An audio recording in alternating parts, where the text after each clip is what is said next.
Duck bag for 5 lakhs, bicycle for 24 lakhs और toilet for 82 lakh. ये महंगी और अजीबोगरीब चीजें बनाने वाली ब्रांड लुई विटॉन, जिस पर बाय द वे आज तक ये आरोप लगा है कि उन्होंने ब्लैक अफ्रीकन को पिंजरों में कैद करके ह्यूमन जू तक खोले थे। बट डिड यू नो, इस कंट्रोवर्शियल और इंसेनली महंगी ब्रांड को खड़ा करने वाला एक 13 साल का बच्चा था, जो अपनी एब्यूजिव सौतेली मां से बचने के लिए अचानक घर छोड़कर 450 किलोमीटर के लंबे सफर पर पैदल निकल गया था। और 2014 में एक यूजर ने लुई विटॉन के ऊपर यह पोस्ट किया था, बेसिकली सेइंग कि 19th और 20th सेंचुरी के बीच में लुई विटॉन अपने व्हाइट क्लाइंट्स को एंटरटेन करने के लिए ब्लैक अफ्रीकन्स का एग्जीबिशन लगाया करते थे। हाल ही में 2021 में यह पोस्ट अचानक से वायरल हो गया और बड़े बड़े सेलिब्रिटीज इसे रीपोस्ट करने लगे। इसके अलावा लुई विटॉन पर एक और आरोप लगा है कि वर्ल्ड वॉर 2 के वक्त लुई विटॉन इकलौता ऐसा ब्रांड था जो प्रॉफिट कमा रहा था, वाइल फ्रांस के बाकी सभी बिजनेसेस का दिवाला निकल रहा था। कैसे?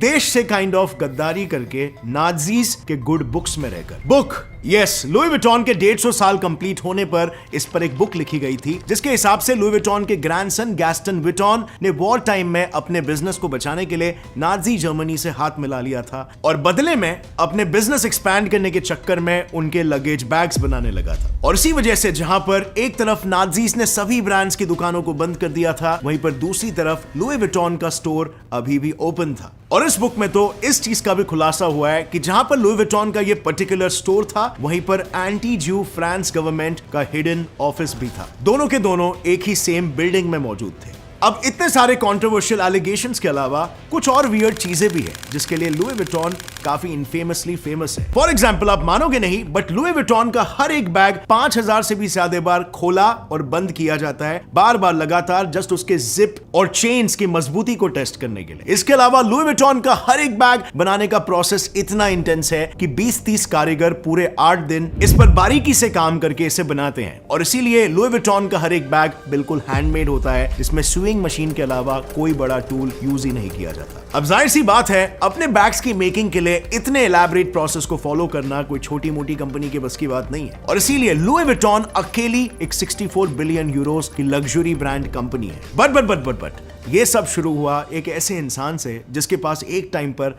खाने पीने तक के लिए पैसे नहीं थे। कहानी शुरू होती है 1835 में, जब 13 साल का लुई विटॉन नाम का एक लड़का अपनी सौतीली मां के अत्याचार से तंग आकर घर से भाग गया और चलता रहा जब तक वो 469 किलोमीटर दूर अपनी मंजिल पेरिस तक नहीं पहुंच गया। अब इस लंबे रास्ते को तय करने में लुई को पूरे 2 साल लग गए, पर पूरे रास्ते भर लुई की यही कोशिश रही कि वो अलग अलग स्किल्स को मास्टर करते रहे, कभी किचन में हेल्पर बनकर तो कभी वेटर बनकर। अपने इस एक्सपीरियंस को लेकर जब लुई पेरिस पहुंचा, तब वहां पर इंडस्ट्रियलाइजेशन का दौर चल रहा था और उसने ये नोटिस किया कि रेलवे ट्रैवल दिन प्रतिदिन पॉपुलर होते जा रहा था। तो वो तुरंत रिच एलिट्स के लिए एक प्रोफेशनल लगेज पैकर की तरह काम करने लगे। यस, लगेज पैकर भी एक जॉब हुआ करता था, क्योंकि उस टाइम पर पेरिस की लेडीज इतनी हेवी और इलैबोरेट ड्रेसेस पहना करती थी कि कई बार सब कुछ पैक करने के लिए 50 से 60 लगेज ट्रंक्स भी लग जाते थे। यहाँ पर काम करते वक्त उसने ये नोटिस किया कि मार्केट में लगेज बैग्स या ट्रंक्स का बिजनेस भी काफी बूम कर रहा है, जो बाय द वे उस समय कुछ ऐसा दिखता था। अब ये सब देखकर लुई को ऐसा लगा कि ये धंधा आगे जाके बहुत बढ़ेगा और इसीलिए उसने एक स्किल्ड लगेज क्राफ्ट्समैन के अंडर काम करना स्टार्ट कर दिया और बैग्स बनाना सीखने लग गया। अब ऑफ कोर्स सीखने के बहाने Louis actually in luggage bags को काफी क्लोजली ऑब्जर्व भी करने लगा और फिर उसने ये देखा कि मार्केट में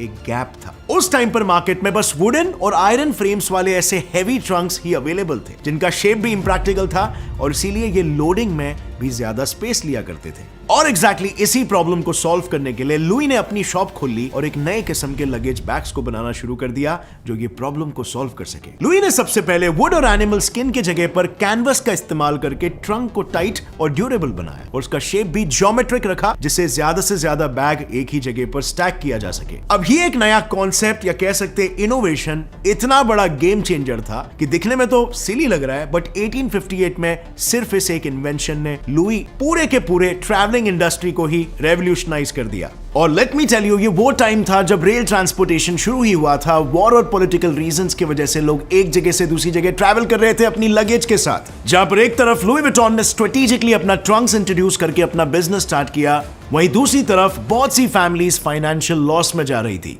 और इस वॉर ने लोगों को सिखाया कि आपका फ्यूचर बहुत ही अनप्रेडिक्टेबल हो सकता है, और तभी से लोग अपनी फ्यूचर प्लानिंग को लेकर बहुत ही सीरियस होने लगे। इनफैक्ट हाल ही में कोविड के दौर ने दोबारा हमें रियलाइज कराया कि फ्यूचर प्लानिंग कितना इंपॉर्टेंट है और क्यों इन्वेस्टमेंट्स और इंश्योरेंस प्लान सेफ रहने के लिए मैंडेटरी है। पर अक्सर लोगों की शिकायत ये रहती है कि इंश्योरेंस का अमाउंट पूरा नहीं मिलता। बट वरी नॉट, अब पॉलिसी बाजार पे है डिफरेंट कैपिटल गारंटी प्लान्स, जिसका कैपिटल है आपका इन्वेस्टमेंट और ये 100% सेफ है।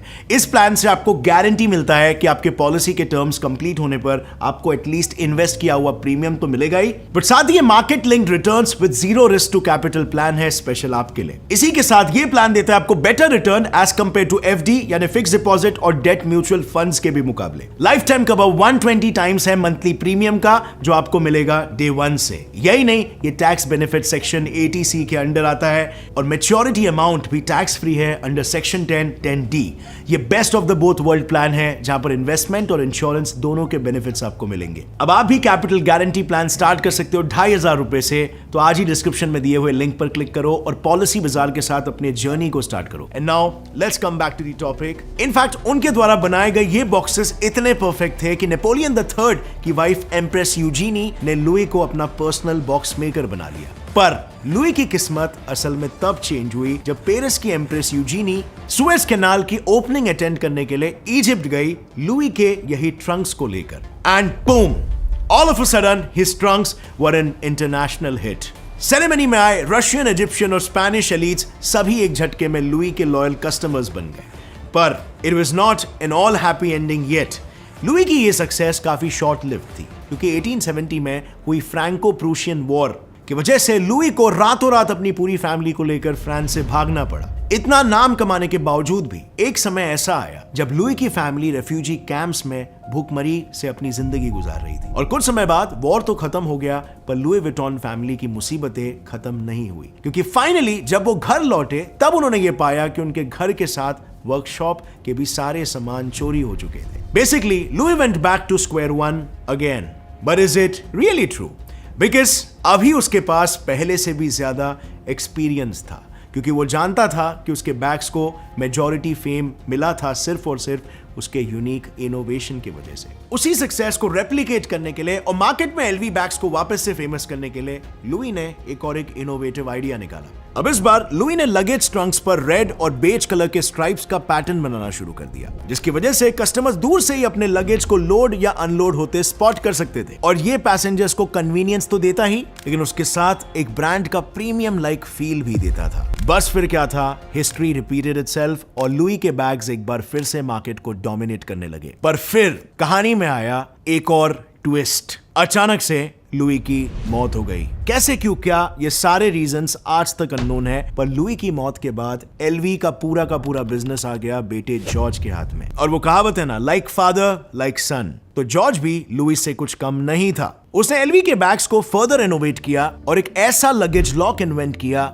जिसे famous escape artist Harry Houdini ने भी तोड़ने से इनकार कर दिया। देखो, उस वक्त पैसेंजर की सबसे बड़ी शिकायत थी चोरी, जिसको बखूबी से जॉर्ज ने आइडेंटिफाई किया और अपने इन्वेंशन से उसे सॉल्व कर दिया। क्योंकि एलवी ट्रंक्स का नया लॉक इतना स्ट्रॉन्ग था कि कोई भी उसे अनलॉक नहीं कर सकता था, इससे लुई विटॉन ने एक और बार मार्केट में बज़ क्रिएट करना शुरू कर दिया। इससे लोगों का ट्रस्ट और भी ज्यादा स्ट्रॉन्ग हो गया और धीरे धीरे लुई विटॉन स्टोर्स यूरोप भर में खुलने लग गए। इसी दौरान फिर अपने फादर की याद में जॉर्ज ने कंपनी को उसका फेमस एलवी मोनोग्राम और फ्लोरल पैटर्न भी दे दिया। तो फ्रेंड्स, अब तक इस स्टोरी से इतना तो समझ ही आ जाता है कि लुई विटॉन शुरू से ही काफी इनोवेटिव था और इसीलिए इस कंपनी को स्टार्ट से ही एक हेल्दी पुश मिला। बट ताज्जुब की बात तो यह है कि आज इतने सारे सक्सेसफुल लग्जरी ब्रांड्स होने के बावजूद भी बिना डिस्ट्रैक्ट हुए लुई विटॉन की टॉप पोजीशन कैसे बरकरार है? वेल, इसका मेन रीजन है exclusivity. Did you know LVMH की लीगल टीम में 60 लॉयर्स है और कंपनी हर साल $17 मिलियन खर्च करती है सिर्फ और सिर्फ मार्केट में मौजूद फेक LV प्रोड्यूसर्स पर लीगल एक्शन लेने के लिए। ये क्वालिटी को भयंकर लेवल पर रेगुलेट करते हैं और अपने ब्रांड को लेकर एक्सट्रीमली सीरियस है। ये बिल्कुल नहीं चाहते कि मार्केट में कैसे भी करके इनकी थोड़ी सी भी गुडविल डाइल्यूट हो।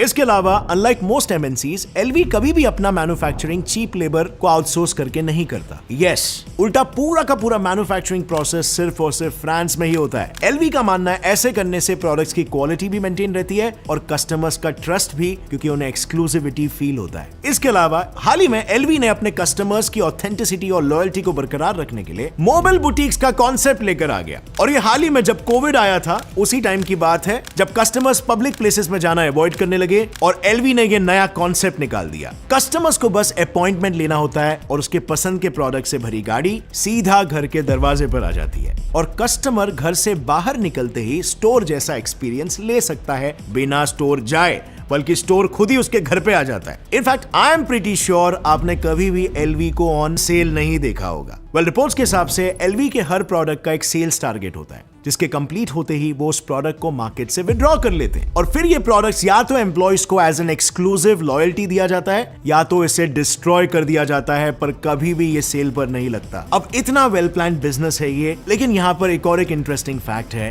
कि आज की तारीख में एलवी को कोई भी विटॉन फैमिली का मेंबर नहीं बल्कि एक आउटसाइडर चला रहा है। सो 1980s में एलवी बिजनेस विटॉन फैमिली के हाथ से निकलकर एक आउटसाइडर के पास चला गया था। लेकिन काफी इंटरेस्टिंगली इस बंदे के सिर्फ एक मूव ने कंपनी का प्रॉफिट मार्जिन डबल कर दिया। हुआ ये कि जॉर्ज विटॉन के 3 पोते थे जिनके कंपनी को लेकर व्यूज काफी डिफरेंट थे और इसीलिए आपस में काफी क्लैशेस होते रहते थे। तो फाइनली उन तीनों के ब्रदर इन लॉ हेनरी रिकेमर ने एलवी को संभालने का फैसला लिया और रिकेमर ने आते ही जब एलवी के डिस्ट्रीब्यूशन प्रोसेस को स्टडी किया तो ही नोटिस कि रिटेलर्स बैग्स को 100% प्रॉफिट पर बेच रहे थे। मतलब 1 लाख का बैग 2 लाख में बिक रहा था और जाहिर है मैन्युफैक्चरर यानी कंपनी को इसका कोई शेयर नहीं मिल रहा था। कंपनी का प्रॉफिट परसेंटेज काफी कम था एज कंपेयर टू रिटेलर्स, तो उसने इंस्टेंटली अपनाई एक new strategy, vertical integration strategy. और ऐसा करते ही जहां बाकी लग्जरी ब्रांड्स का प्रॉफिट मार्जिन हार्डली 15 से 20% पर था, एलवी का प्रॉफिट मार्जिन 40% पर हो गया, लिटरली डबल। लेकिन अब सवाल आता है वर्टिकल इंटीग्रेशन स्ट्रेटेजी क्या है? सो देखो, वर्टिकल इंटीग्रेशन में कंपनी सिंपली पूरे प्रोसेस को अपने हाथों में ले लेती है।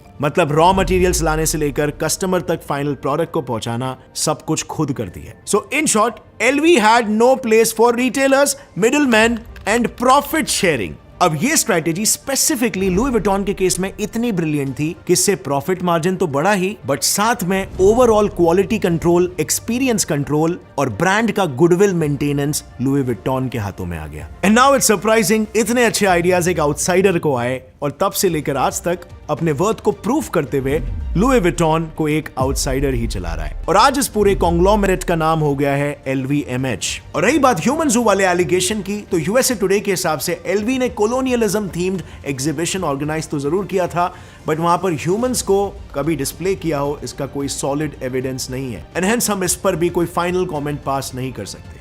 पर हाँ, डिड यू नो केलॉग्स, एक मल्टीनेशनल कंपनी का फाउंडर एक प्रूवन साइकोपैथ था?